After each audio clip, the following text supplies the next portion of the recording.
On June 5th, 1962, Spider-Man swings into the Marvel Universe in Amazing Fantasy number 15, written by Stan Lee with art by Steve Ditko. When nerdy, bullied high schooler Peter Parker is bitten by a radioactive spider, he acquires heightened abilities, including agility, strength, and speed. Peter decides to use his newfound powers for his own gain, even snapping at police after refusing to help catch a thief.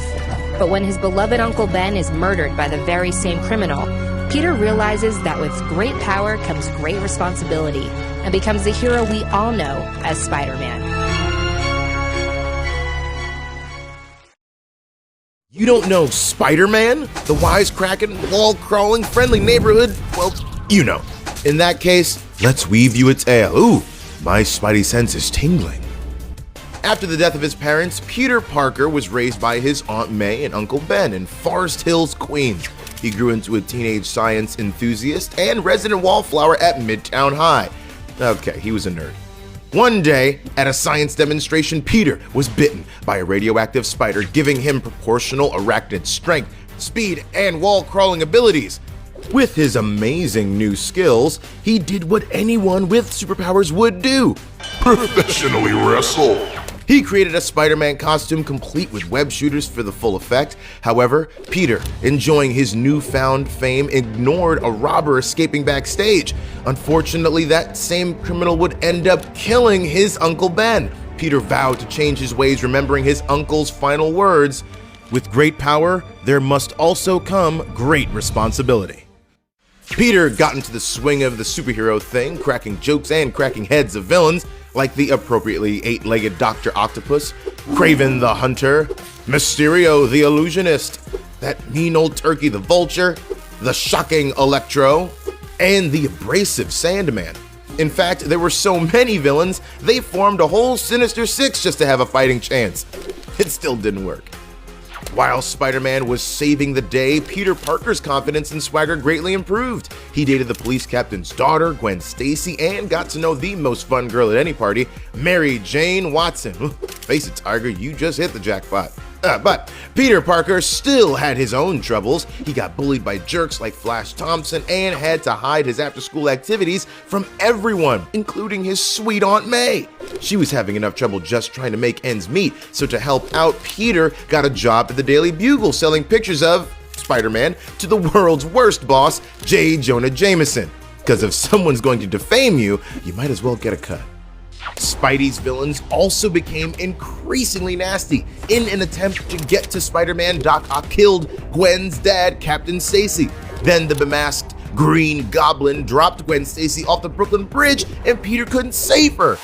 This part is sad. You know what? Let's move past this part. No, past this part. Peter and Mary Jane mourned the loss of Gwen, and in time, their own relationship bloomed. Peter grew up and got several advanced science degrees. MJ became a model and actress, and eventually the two got married. Aww. And then got unmarried thanks to a deal with Mephisto. It's a long story. But abnormal is pretty normal for Peter Parker. He's met his own clone, he's been to space several times, and even witnessed a whole Spider Island. And all that is a pretty regular Tuesday. Over the years, Spidey has worked with teams like the Avengers, the Fantastic Four, and the Web Warriors. Peter rekindled the flame with MJ, and he even told Aunt May about his alter ego, and later, all of New York City. Peter lived. And then he seemingly died. Doc Ock took over his body to become the superior Spider-Man. Luckily, Peter found his way back to life, which was a relief because soon after, he had to save the multiverse, the Spider-Verse, with a little help from some spider friends. Okay, a lot of spider friends. Is that a pig? As you can see, old Webhead has done it all, and then some. Now, if he could just get a few minutes to finish his slice, well, the hero's work is never done.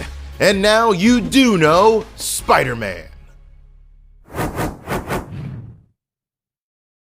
Spider-Man has always been amazing and spectacular, but it took a mind swap with one of his greatest enemies to make him superior in every way! Superior strength! Superior intellect! Superior skills! And a superior ego. Yeesh. Get ready to learn the full story of how Otto Octavius became the superior Spider-Man on Marvel's Long Story Short. Right in the tentacles! Dr. Octopus was a super scientist who became a super villain after one of his experiments went horribly wrong.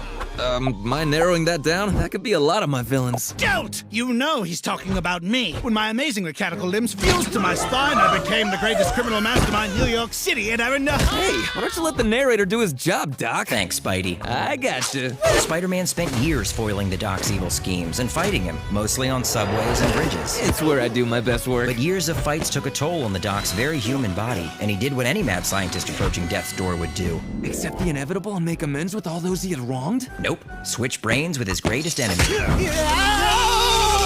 Dr. Octopus was now in Spider-Man's body, with access to all of his powers. And I shall use them to conquer. But he was also empowered with Spider-Man's conscience. You ain't getting rid of me that easy, Doc. Oh, pooh. Being bad doesn't feel fun anymore. And so in that moment, Dr. Octopus vowed to become the hero he could never be in his own life. He would become the superior Spider-Man. For with great power, there must also come great responsibility. Now you're stealing my lines, too? For several months, Otto Octavius patrolled the streets of NYC as Spider-Man, and for an only recently reformed supervillain, he did a lot of good. He stopped villains like the Vulture, Too easy. the Sinister Six, There's actually some appeal to this hero thing. and the Spider Slayer. Perhaps this is my true calling. He even gained some unlikely fans in the process. I don't know what it is, but there's something I like about you now, Webhead.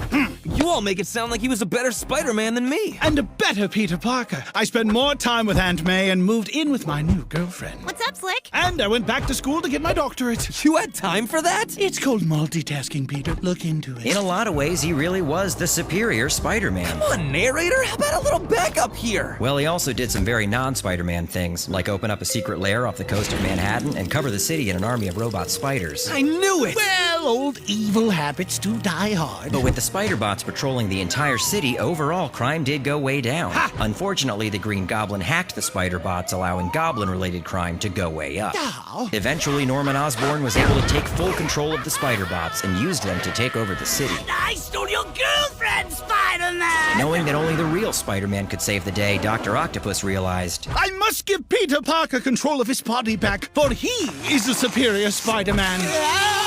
I'm back! and now you know the truth behind the superior Spider-Man, thanks to Marvel's Long Story Short.